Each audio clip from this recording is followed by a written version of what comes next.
안녕하십니까. 유한타증권 리서치센터 기업분석팀에서 인터넷 게임 담당하고 있는 이창영입니다. 오늘은 과거 아프리카TV 숲이란 이름으로 이제 사명 변경이 됐는데 숲에 대해서 오늘 말씀을 드리도록 하겠습니다. 숲이라는 이제 아프리카TV라는 회사가 그동안에 이제 가장 밸류에이션 멀티플이 낮았던 이유가 사용자 수가 600만 명에서 항상 정체돼 있었습니다. 할 사람들은 이제 다 하고 매연 확장이 이제 더 이상 안 돼서 나이 든 사람들이 그렇게 많지는 않고 보통 이제 10대, 20대, 30대까지 젊은 층 위주로 좀 됐고 매연 확장이 잘 안 되다 보니까 근본적인 어떤 성장성의 좀 한계로 좀 지적이 돼 있었고 회사도 이제 이 부분을 너무나 잘 알고 있었기 때문에 몇 년 전부터 이제 해외 진출을 준비를 했었는데 드디어 해외 진출을 해서 서비스가 시작이 됐습니다. 6월 5일 날 해외 라이브 스트리밍 서비스가 론칭이 됐고 태국에서 이제 좀 중심으로 해가지고 동남아를 확장하는 뭐 그런 좀 전략을 가지고 있습니다. 그래서 태국이 이제 스트리머가 거기도 있을 거잖아요. 이제 그 BJ들이 있을 건데 상위 스트리머들을 계속 이렇게 좀 섭외를 하면서 콘텐츠 증가를 좀 하고 있고 그러면서 트래픽이 좀 꾸준히 좀 증가를 하고 있다고 합니다. 생소하실 텐데 태국이란 나라가 e스포츠가 굉장히 좀 활발한 나라입니다. 그래서 23년 항저우 아시안 게임 때 중국, 한국 이어가지고 3위를 차지할 정도로 e스포츠가 발달이 돼서 기본적으로 좀 게임에 대한 관심이 많은 사람들이 많고 그것들을 좀 해설을 하면 기본적으로 그거에 대한 수요가 많은 한국의 아프리카TV 숲처럼 e스트리밍 시장이 성장을 할 수 있는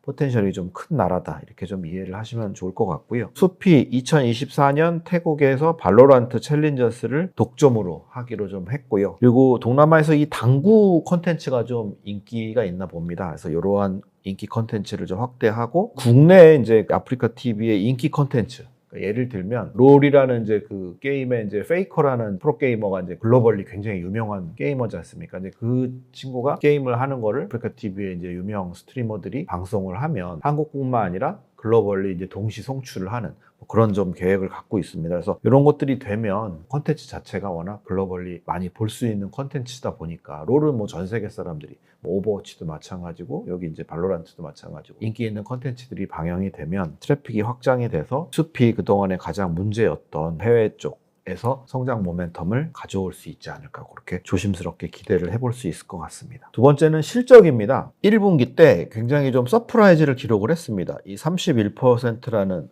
높은 성장을 기록을 했고요. 영업이익은 56%라는 엄청난 성장을 했습니다. 그 이유가 트위치가 이제 종료가 됐잖아요. 그 사람들 중에서 이제 아프리카TV로도 오고 네이버의 지지직으로도 이제 그 사람들이 갔는데 어찌됐든 그 온 사람들 중에서 굉장히 고가급 유저들이 많이 넘어온 것 같습니다. 아무래도 뭐 플랫폼을 옮겨까지 하면서 열심히 하는 친구들은 돈도 많이 쓰는 친구들이 많이 넘어올 개연성이 높으니까 아프리카TV 플랫폼의 페잉 유저 레이쇼, 그러니까 유료 결제자 비율이 3.5%에서 4.5%로 증가를 했습니다. 1분기 때. 그러면서 플랫폼 서비스의 매출액이 YOY로는 30%, QOQ로는 15% 엄청난 성장을 했습니다. 근데 이제 이런 추세가 2분기에도 물론 이제 요 기저 효과 때문에 QOQ는 좀 줄어들 수 있겠지만 YOY로는 높은 추세가 이어질 것으로 좀 예상이 되고 광고 같은 경우에는 1분기가 굉장히 비수기였습니다. 그래가지고 QOQ를 거의 절반 수준으로 감소를 했는데 이게 이제 2분기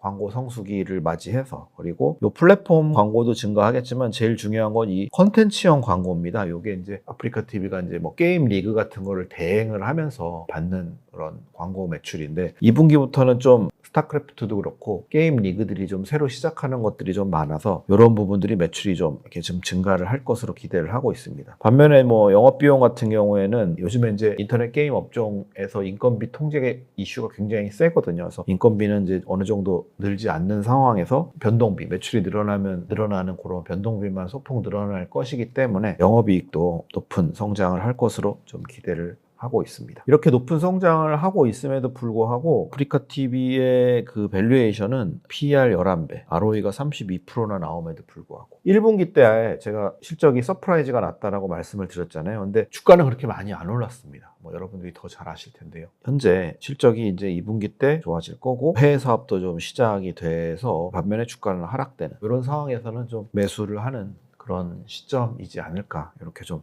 말씀을 드릴 수 있을 것 같습니다. 또 한 가지 좀 시장에서의 질문이 요즘에 유명한 그 수지라는 이제 배우가 소속해 있는 기획사에서 우리 이름을 너네가 썼다 해가지고 좀 뭐 이렇게 소송을 제기한 거로 알고 있는데 모르겠습니다. 그게 뭐 법적으로 어떻게 해결이 될지는 모르겠는데 숲에서도 일단 상표권 등록을 했고 이게 이제 사명까지 이렇게 법적 분쟁이 될 줄 몰랐다 이렇게 좀 이야기를 하고 있는데 개인적인 생각으로는 합의로 이어지지 않을까 기대를 조심스럽게 하고 있습니다. 이것 자체가 뭐 크게 뭐 기업 가치에 큰 주가를 하락시킬 만한 이슈로 번질 가능성은 그렇게 높지 않을까 이렇게 마지막으로 말씀을 드리면서 숲에 대한 저의 투자 의견을 말씀을 드렸습니다. 끝까지 경청해 주셔서 감사합니다. 이상 마치겠습니다.